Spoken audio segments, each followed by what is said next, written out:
Like to welcome everybody to the Grand Traverse Area Genealogy Society meeting for the members. And today we have Melissa and Katheryn from TADL from the library here.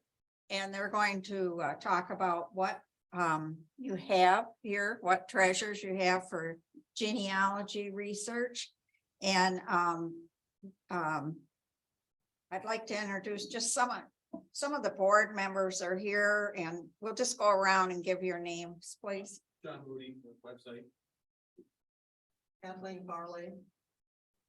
Jenny LeClaire. Glenn Lyle. Dean Harrison. Connie Sargent.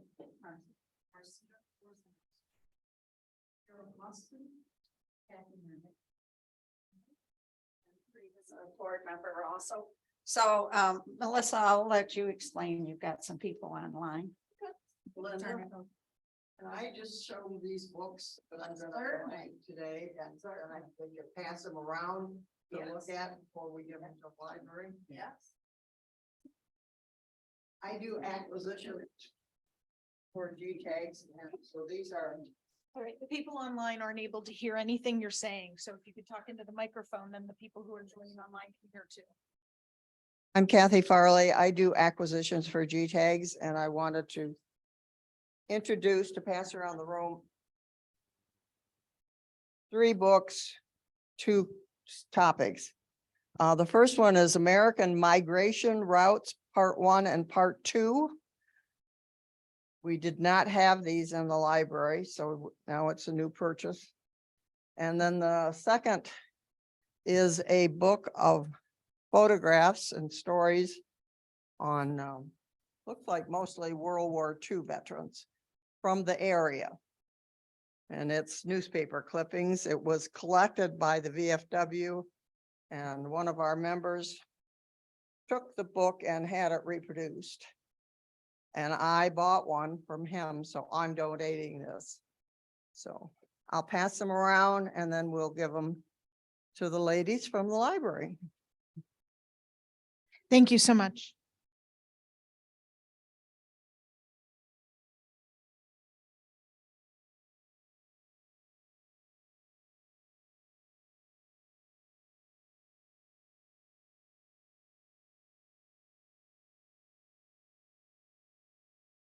Thank you so much, and welcome here to the Traverse Area District Library today, whether you're here joining us in person or whether you're online. We do appreciate that you took the time to out of your day to come and talk with us about our genealogy and local history resources that we have available here at TADL. So my name is Melissa McKenna, and I'm the department head for adult services. Basically, what that means is once you graduate high school, your books and your programming are, for the most part, my responsibility. And so if you have any suggestions for programs, items that you would like to see added to the library's collection, certainly I would love to hear your suggestions. Okay. Joining me today will also be Katheryn Carrier, who is one of the reference librarians and is actually our most knowledgeable reference librarian on our local history and genealogy resources. So Katheryn is really a resource for the rest of us in the department, as well as for you all. So we're going to go ahead and start just by talking a little bit about some of the items that we have in our genealogy collection, just so you have an idea of what types of things you will find on the shelves when you go upstairs. So we do have census indexes. We have Selectus census on microfilm, Michigan for the most part. When you get to be older, we might have some of the original colonies, but not really so much other than that. Of course, those are for the most part available online now too, which is super helpful. We have books, so books very much like the ones that are passed around, being passed around right now. So you all have been very generous in donating items for our genealogy reference collection, being able to provide those resources so that people can go ahead and find out their family and history. Directories, periodicals, and newsletters. We do have 2 dedicated computer stations for genealogy research. So typically when you come to the library, you would use, if you want to use one of our computers, you go to the computer lab. However, there's a limited number of computers in there. There are time limits. If there's people waiting, you might have to give it up. So therefore, when you want to come and do genealogy, you're going to be doing ancestry, or you're going to work with some of our other resources that are online. We do have 2 computers in the reference area separate from our technology center that we can have, that we can go ahead and put you on, and you'll be able to use those for a much longer time period typically. Because we know genealogy takes some time, right? It's not a 1 hour and then you're done sort of thing. We do have quite a bit on microfilm as well. We have the LaSalle Marriage Index on microfiche. We have the Oakwood Cemetery records, GTAG's obituary collection, and then we also have the Grand Traverse and Leelanau marriage and death Liebers on microfilm. All right, a couple of the things we have: local history. We do have the Traverse City papers going all the way back to 1851. We do have pretty much the most complete collection of Traverse City newspapers that are available. Microfilm is where you're going to find the most complete collection. Newspaper Archive, which is the online database. You are able to use that through the Traverse Area District Library's purchase of that database for us, but we only purchase the Michigan papers. So once you get to be outside of Michigan, then you're going to be need to use resources that are coming from other places. We do have small runs of some of the some local papers from Antrim, Benzie, Leelanau County, and most of those came when NMC moved their library to its new location. They divested themselves of all of their microfilm, and we took everything that they had that was local and local history related. We didn't need the New York Times. We let them find someplace else to put that. All right, we also have newspaper indexes. NMC, was doing the indexing of the Record Eagle. I have it over there. We have the indexes that we were able to copy theirs. And then when they got rid of their microfilm, they gave us the original ones too. So we've got a few, copies of those around. Of course, it is not complete, but it's always a good place to start when if it's indexed for the year that you're looking for. Lots of indexes for other early newspapers. We do have our local history collection online, which we'll be taking a look at a little bit later. And then there is also online access to the Grand Traverse Journal, which was the publication that they did for a couple of years back in the mid-teens, 2016-ish. So we can take a look at where we're going to be able to find that as well. In addition, we also have yearbooks for the local schools, high schools for the most part, although we do have not just TCAP schools, but also some of the charter schools, Christian schools as well. Directories, local, state, and family histories, plat maps and atlases, telephone books. We do have a historical collection of telephone books, as well as the plat maps and atlases. And, so when you got to, what I've learned recently by working with Katheryn is that, there was a period at which it was all rural route, and then we moved over to street addresses, right? And so when you're trying to find, we had somebody who was trying to find a place on the peninsula a couple of months ago, and, they knew what the rural route was, but the street, or no, the other way around. They knew what the street name was now, but not what the rural route was, and so you need to know and be able to go back and forth between those. And the telephone directories turned out to be the thing that helped a lot, the historical telephone directories. So local history files, we do have pamphlet files. Way back a long time ago, libraries used to go through, cut out things from the newspapers on prominent people, put them in a folder, that kind of thing. We just don't have, unfortunately, the time or space to be able to do that anymore, but we do have the historical ones. And so if you have a biography of a person that you're looking for, we can certainly check our biography files. If you have place names and things, we do have some files that deal with places in the area and businesses and business owners as well. When it comes to online things, or things in person. So if you're coming in to use some of our reference resources that are in our Nelson room or in the pamphlet files, we may ask to hold an ID while you're using the items. We may ask that you use the items in site where we can see you. Those are typical archival reference practices. If you're looking for things online, you may be required to use your TADL username and password that you can use when you log on to look up your library card and whether or not you have things checked out and when they're due.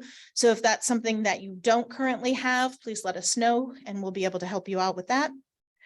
There are some databases that are only available to use in the library. You would not be able to sign in with your information from home.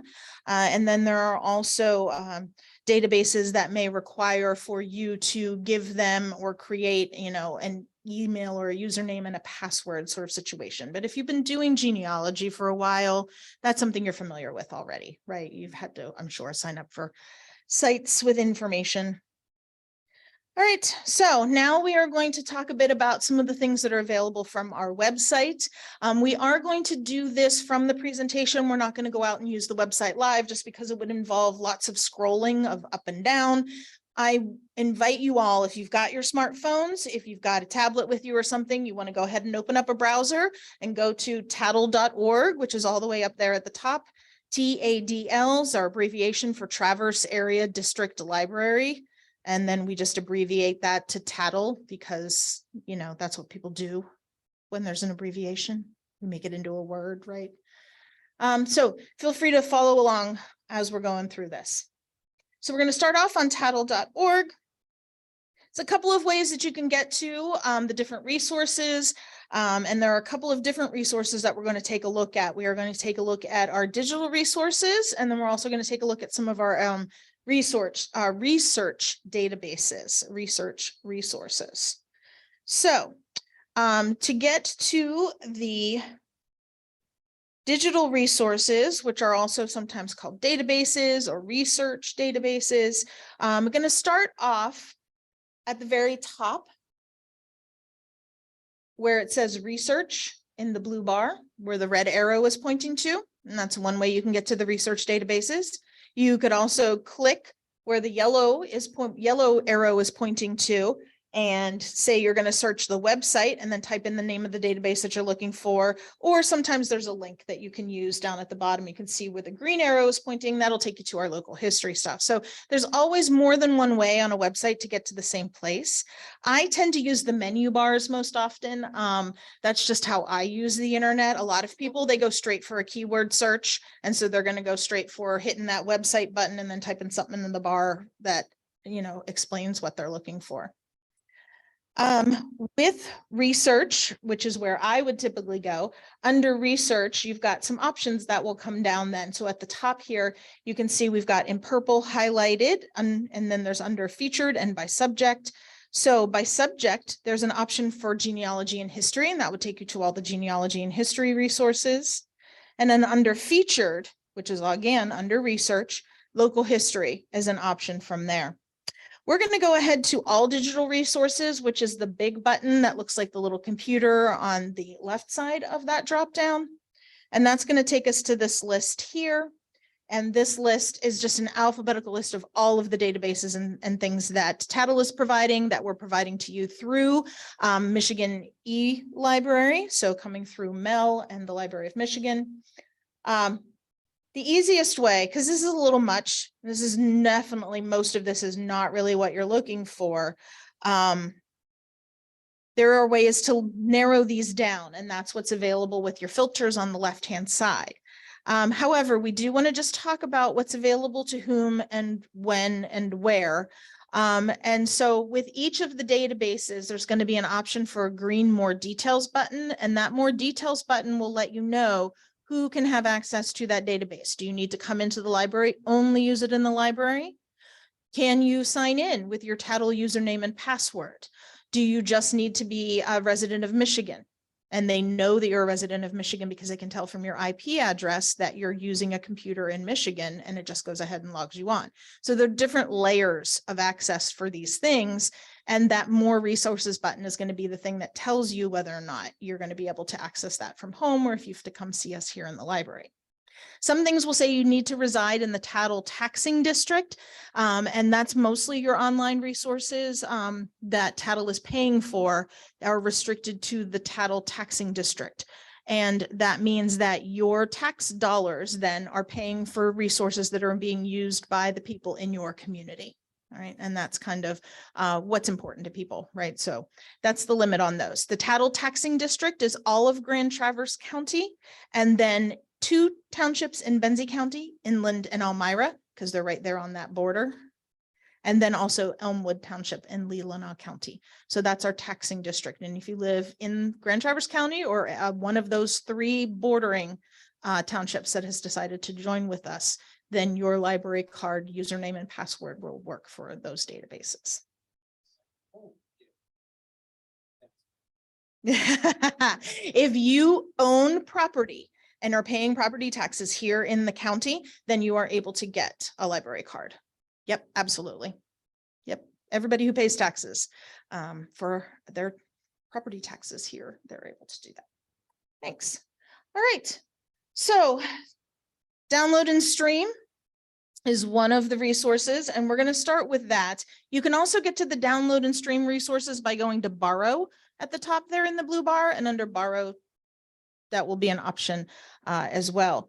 Download and stream is that's our ebook, our e-audio, our online magazines, our online videos, our streaming services that we offer. And believe it or not, there are things for genealogy in there as well. Most of the time people don't think to go to these resources when they're looking for genealogy information. And for the most part, it's really going to be those kinds of general sort of how-tos rather than, you know, this particular family's history. So I'm going to start with Access Video on Demand, right? Access Video is for our taxing district. So this is our streaming, one of our streaming video services. You would use your username and password for the library to be able to go ahead and log in. There are no limits to this, so you are able to watch as many of the things from here per month as you would like.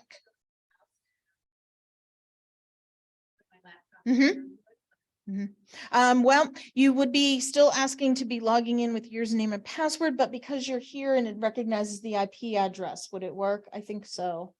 Yeah. For this one. For this one, not for the, not necessarily for all of them. So we will have to go over each one individually as best we can, but Access Video would work here in the library because it would recognize the IP address as being here in the library, even if you don't have a library card to log in with. All right, so what we're doing then, you can just do a search, and it's kind of hard to see, but at the very top here in the white bar, we've done a search for genealogy. Okay, so literally just put in the word, and then what we get is a whole lot of these finding your roots videos are in here. So, you know, those are kind of fun to watch and often give you some ideas for things. All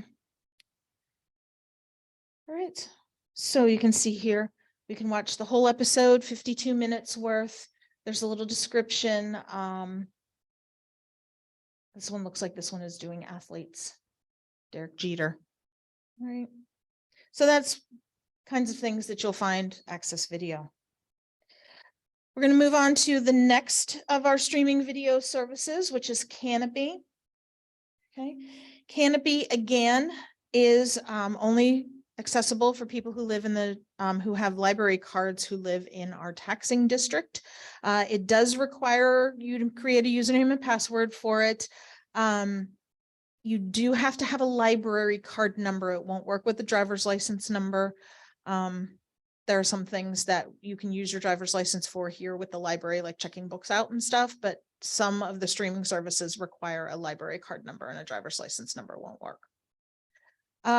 You are going to be limited to 6 checkouts per month on this. So again, not unlimited. And we did another search just for genealogy. And again, we're getting a number of those, what's the terms I'm looking for? A lot of those television programs, you know, sort of the finding your roots sort of thing going on. However, you'll see there's one that says how to trace your Native American heritage. So, I mean, there's quite a bit that's going on in here as well. You get the year. So, of course, there's always going to be good information on the drop downs for these. And so with this genealogical proof standard, we're getting a little bit more of information about it. So we can find out that it's from 2014. So it's 9 years old. It's a half an hour long. People have rated it 5 stars. So you get to be a little bit of information about that, that show before you watch it. There are great courses that we're going to be talking about that are available through some of these as well. If you guys have not done any of the great courses, those can be very helpful and very informative. So we'll go ahead and talk about Hoopla next, because this is one place some of those are available as well. Hoopla is one of our services that actually provides more than one type of thing online. You can get books, whether that be a book for reading or e-audio or audio books for listening to. There are movies on here. There's music on here. You can download albums and then listen to music, television shows, comic books. So there's quite a bit that's in here. There are quite a number of popular things, but then there are also some educational things as well. Again, this is only available to people in the taxing district, so you will need to have and you do need to have a library card as well. It starts with the number 9. Driver's license won't work. You are limited to 5 checkouts a month. That's about it for Hoopla. Let's take a look at some of the things that are available with Hoopla. So again, we put genealogy in as a keyword search, and the drop down is giving us some categories. Finding your roots with genealogy. There's some ebook, there's some reference books. There are different titles, there's series. So let's go ahead and see what kind of results we're getting. So a lot of those are some of those reference books that I recognize from being up there in our genealogy collection. And we do have some of them in the circulating collection too, of those you know, how to do research on the internet for, you know, starting your family tree, that kind of thing. But then definitely some interesting things here if you're going to be doing specifically Welsh or Scottish or Italian genealogy. So a lot of good things in there. So if we don't have the book here in our collection, we might be able to still have access to it. Let's see.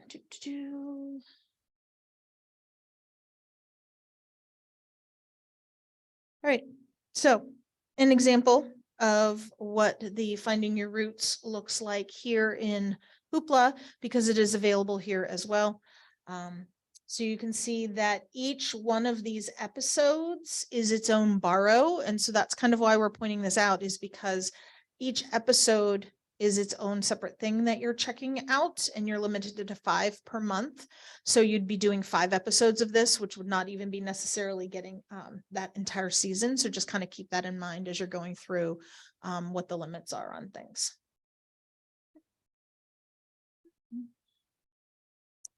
Right. So next, one of our digital resources we're going to talk about is Libby. Libby used to be called Overdrive. Overdrive is still the company, but the public face of the resource that you're using to read your ebooks and listen to your audiobooks is now called Libby. So Libby is that little girl down there who's the redhead who's reading the book with the blue bow. That's her name. So as I mentioned, this is our main resource for access to ebooks and e-audio. We've got a large collection in here. You do need to be part of the taxing district again. You do need to have your TADL username and password to be able to log into your library account. That will be the same information that you use to log into this. It does work with Kindles. This is our only resource that does work with Kindles. So if you do have one of those Kindle Paperwhites and you want to be able to put books on there that you're not paying for, you can come and see us and we'll help you with how that would work and how to do that. You are allowed to have 15 items checked out at a time, and that's not a monthly limit of 15. That's the number that you're allowed to have at one time. So if you would like to have 5 more things, you then just have to return 5 things and you'd be able to check out an additional 5 things. If there's something that you would like to use on here, there you will see right now on the screen, all of the things have a black bar at the top that says available. Most of these are a single use model, much like a physical book. If you come in to check out a book here in the library and somebody's already got it and checked it out, you can't have it, right? Because literally somebody else has it. this overdrive works that same way. If somebody's got it checked out, then no one else can have it until that person returns it. So you will see sometimes the ability to put things on hold rather than it being available. It'll say wait list. And then you know that you can go ahead and put yourself on hold. And when it's your turn, you'll get an email. And then you'll just go ahead in and borrow it. And then it will be yours. It will be your turn. Right. Let's see. We did a search in here for genealogy. Pretty much what we found were magazines. This is kind of exciting if you've not done magazines online to know that you are able to do that. We do tend to have the back issues of things as well as the current issues for the magazines, but you can see we've got Family Tree magazine here. You don't have to be online for these. You are able to download them and then you can read them when you're offline. So you can download a few of them for your car trip. And then it doesn't matter that you're not, have service while you're in your car. If somebody else is driving, you can just still be flipping through your magazine.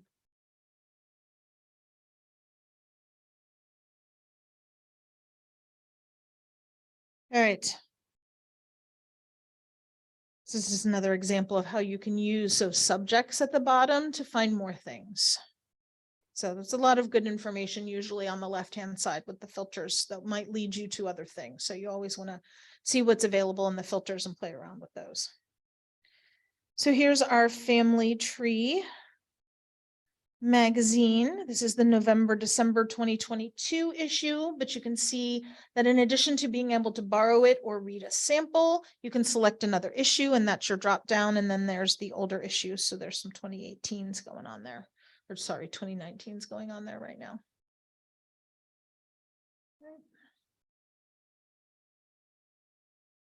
First you borrow, then you download. And so this is what that looks like when you're reading it as a magazine. So that's that page in the magazine. And it looks just like the magazine does when you're flipping through it. All right.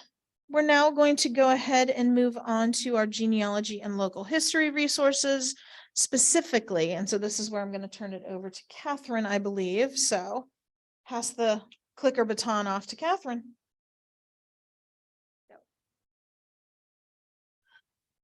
See, this is from the main digital resources page, and then it is the separate section, for genealogy and local history. And this is an alphabetical list of the things that are in that category. And you can see the ancestry is there, along with links for the band, Grand Traverse things, Michigan things, Michiganology, which used to be Seeking Michigan, if you were familiar with that database, as well as the databases that the Library of Michigan pays for, including MyHeritage. So we're doing very well here with access to the ancestry and the MyHeritage. Okay, so we're going to look at ancestry. And again, view resource is the link that you use to actually go to the database, and more details. If you're not familiar with the database, it'll tell you about it. So you can say, yeah, I want to explore that some more. Okay, so here's the main page. And you can begin searching, you can get started. This was done before the census was fully indexed, but there's information there. This will change over time. What I want to highlight is the drop downs here under the search. And in particular, I wanted to highlight the card catalog. How many people use the card catalog from Ancestry? You guys don't watch Krista Cowan. That's her thing. She always starts at the card catalog. And you can see the default is date added, but you can also do by collection title, when it was updated, or by record count. You can do title if you already know something is there, or you can use keywords. And on the sidebar, you can also see how many fit those particular categories. Then this one, the date added, the newest stuff was United Nations War Crimes Commission. And a bunch of stuff I can't pronounce because they're foreign, but this is wonderful. Okay, then I wanted to remind people, wrong one, sorry, about the Ancestry message boards. This is part of the free part of Ancestry. They do have free stuff. It was originally from Roots Web. And you can subscribe. They do have the archives on there. They have them for various topics. They have them for surnames. They have them for genealogy software programs. I mean, it runs the gamut of genealogy. DNA is a big hot one now. And you can see where you can search the boards, find a board, and then the highlighted categories there. This one is just showing you more details for Grand Traverse County. You can see that it's a little bit older.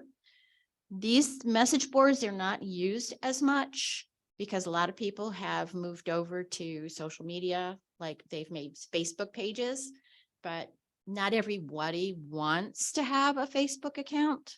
So Roots Web is a good alternative still for that. Okay, and then if you're not familiar with the Learning Center of Ancestry, again, this is part of the free stuff. And this is their research age page. And you can see there's getting started, there's information on the censuses, there's ethnic information, immigration information. This changes sometimes too, but it's good general basic information if you're not familiar with something. And then on the next slide, we are going to do one of the research age, and this is a map of Michigan. And on the sidebar, my right thing here, that group there, it refers to Roots Web, but that's been moved to an Ancestry wiki now. But again, there's maps, there's other information specifically in this case for states. So if you just discovered that you've got an ancestor in Mississippi, you don't have a lot of information about it, you can come here and you can get the basics. Okay. And then if you didn't know, Ancestry also has blank forms. They've got descendancy forms. They also have what I really use a lot are the ones for the censuses. So you can make a transcription of the information. They've got the form, they've got the blanks. So all you have to do is transcribe it. And this is a list. They have them for US, Canada, Great Britain. And I saw something else not too long ago that I thought, oh, that's interesting. Explore, explore, explore. Okay. Then I'd like to talk to you about the newspaper archive. As Melissa explained, this is a digitized version of the Traverse newspapers. It is a service that we pay for. It is for the Michigan papers. And so it's here in the genealogy list, and it's down here at the bottom. So this is the webpage you get when you first get into that. And then to get to our papers, you need to browse by location, which is Michigan. And it shows you the cities, well, most of the cities that are here. And I've done a keyword search to start us off with for Horace Boardman. Horace Boardman arrived in Traverse City area in 1847. That was 4 years before Perry Hanna got here. But because he left, he's not the father of Traverse City. So then this is the results for that general keyword search for Horace Boardman. And you see there are 768 results. The default is to return them by relevancy, which means the computer thinks these are the ones that fit your search the best. Not necessarily, but, and the default is to show you 10 at a time. You can change that and you can get up to 50 on a page. The side here shows you the cities that have come back. So Horace Boardman has also come back in Adrian and Alma. And if we were to go down to show more cities, it would show you the Traverse ones. So I'm going to go down to the bottom and I'm going to revise my search. And I'm going to make from with all the words to an exact phrase search. And you see, we got down to 36 records from that 700 and whatever it was, 768. And there are only 3 cities now instead of that large group. And you can see Traverse City has the most of them. So this is the first result that came back for Traverse City. And there are a number of things that you can do here with your thing. You can save it with a little card there. You can print it and it will print this on 8.5 by 11 unless you've got different paper in. You can clip it. So you can put a box around the article or the picture that you're interested in, and it will save that for you. You should note that there are some pages that may be missing from the newspaper. Also, there are some papers that were very small. They were 4 pages, the very earliest ones. And for some reason, they digitized the first 4 pages and then they digitized them again. So they're duplicates. Occasionally the pages are out of order. So if it says this is page 4, it's not necessarily page 4 of the actual paper. So when I am making a reference or trying to cite this, I will look for the real page. And then I will also make a note if that is different than the newspaper archive page. And you can see my search terms were highlighted. So that makes it easier to find. This is showing you what is available from 1923. And the ones with the pink dots are the ones that are actually in the database. And you can see that there are lots of missing issues there. In this particular case, some of them you will notice are Sundays, and some of them are holidays like 4th of July. That is to be expected for the Record Eagle and the other newspapers, with only a couple of exceptions, did not publish on Sundays and holidays at this time. They didn't start that until 1990 something or other, the newer modern ones. So if you're not finding something that you expect to be in the newspaper, you come out here and you can see, well, oh, there's no paper, so it has nothing to look in. And you get that by up at the top here. Whoop, sorry, wrong one. I went further than I thought. You just back up here in the URL until you get to the year right there. And that will bring up that year. There are also many years that are missing from the database, from like 77 up to about 89, I think it is. That's a pretty big gap. But we do have the microfilm. So if you've got your dates, we can always check the microfilm to see if it's there. I used to, when we'd get an obit request, do 7 days after the date. Like I said, well, somebody's died on such and such a date, it'd go a week. I've had to expand that out to 2 weeks now. Part of that is because the paper is not publishing the same as it did. People are waiting longer before they're putting their announcements in the paper. Just because they died now doesn't mean, and not everyone gets a death announcement. That's something else to know. It's frustrating, but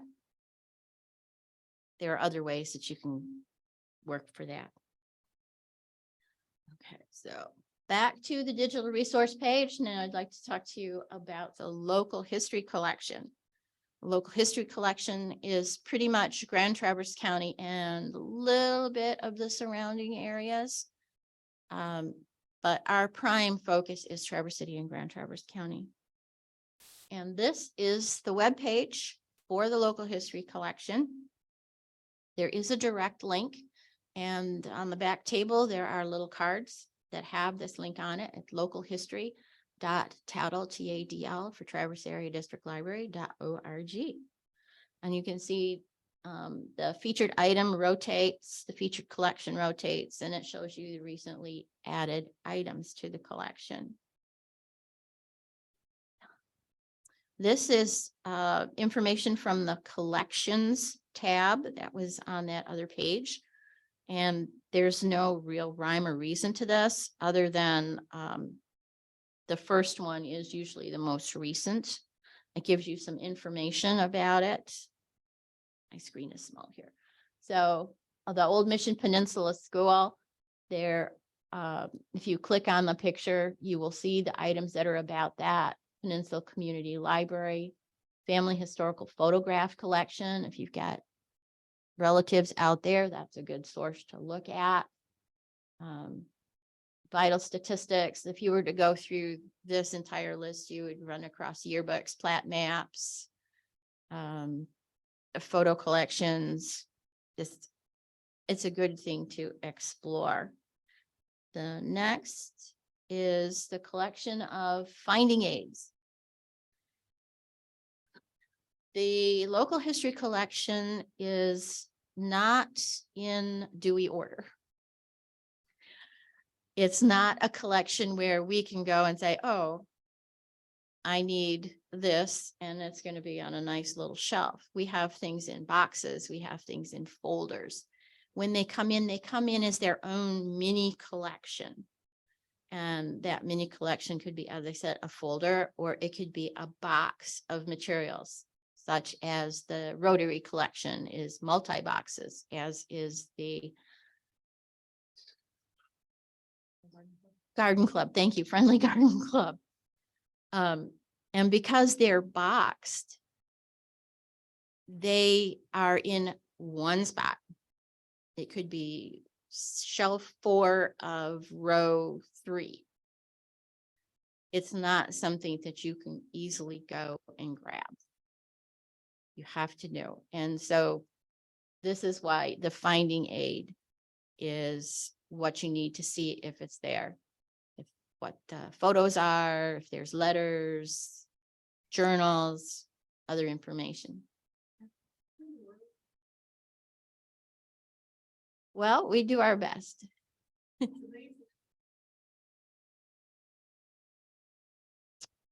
Which part of this? The whole thing?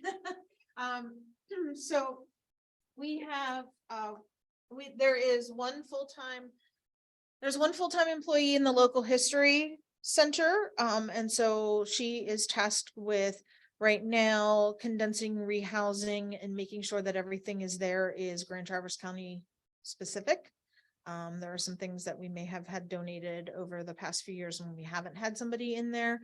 But then we also, a lot of this, which is the online stuff, our tech department helps out a lot with that. And we have, several people doing that. And then, for library staff, there are 6 of us that work the reference desk too. So, it's a little bit of a combination of effort from a lot of people. There's a lot there, and there's a lot that still needs to be done. And we're doing, and we do what we can with what we have. Thank you, though. Appreciate that. So then, this is great, but sometimes you just want to do a basic search. And the search box is this guy over here.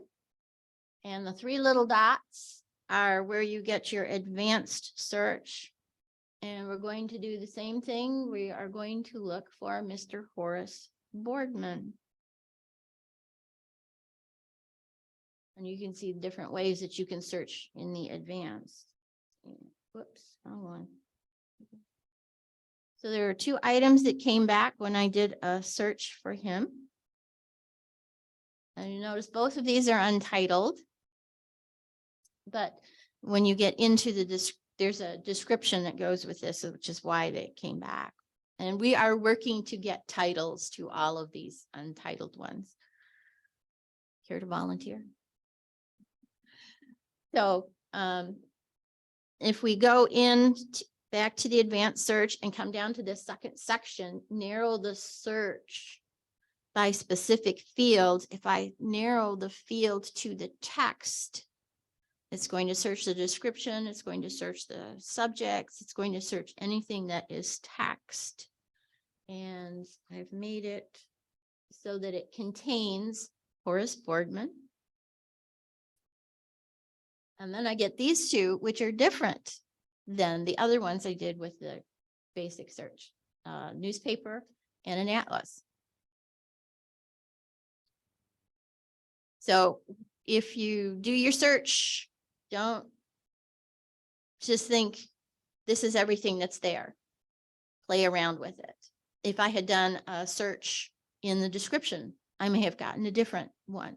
The information here is as good as the people who put it in. And we're talking people from 4 or 5 different groups over probably 50, 60 years putting information in. Some people put very detailed information. Other people just, here's a name, maybe a date if we're lucky. Okay, so we're going to go back to our main page. We're going to go up to the featured link, and then we're going to hit local history from there. And this is the page, and you can see it's broken down. This is side by side, but in general, it's one long page. The pictures will change over time. A lot of the information will change as well. This is an alternate way of getting access to those finding aids, the early atlases. We had as a donation from NNC when they got rid of their microfilm, the Shabbytown records. The church was called Immaculate Conception at the time, going back to the 1700s. And we have them digitized, and they are now on the webpage here. And this is another way of getting to them. Let's see, state hospital reports we have. The state hospital reports do not include patient records. The reports are things like, this is how much the gardens produced, and this is what the plumbing was, and the nursing school. It's all that dry stuff. But there's some interesting things in there as well. Fine. And it's from 1885 up to 1985. Again, it's not the patient records. Patient records, which is what most everybody wants to know, went back to the state. And because of the record retention, they may not exist anymore. They may have been destroyed. And because of privacy, if you think about that, you can't just go and say, I want to see the records for Joe Smith. You have to prove, perhaps in court, a relationship to Joe Smith, and the judge will say, okay, yeah, they can release the record if it's there. So there are some ways that they are working to make some of the names known. If you suspect your person might have been at the state hospital as a resident, they are listed on the censuses. So just have to come to Traverse City and find the page that has the enumeration district for that and go through each page. I'm trying to remember. I think they're alphabetical, but I won't swear to that. Been a while since I've looked at them. We also have the Women's History Project, and this is just a great place to dig around and discover things. Okay. And then there was the additional research and genealogy links, and then this is another alternate way of getting to Ancestry, MyHeritage, and those other databases. All right, now Matt brings us to the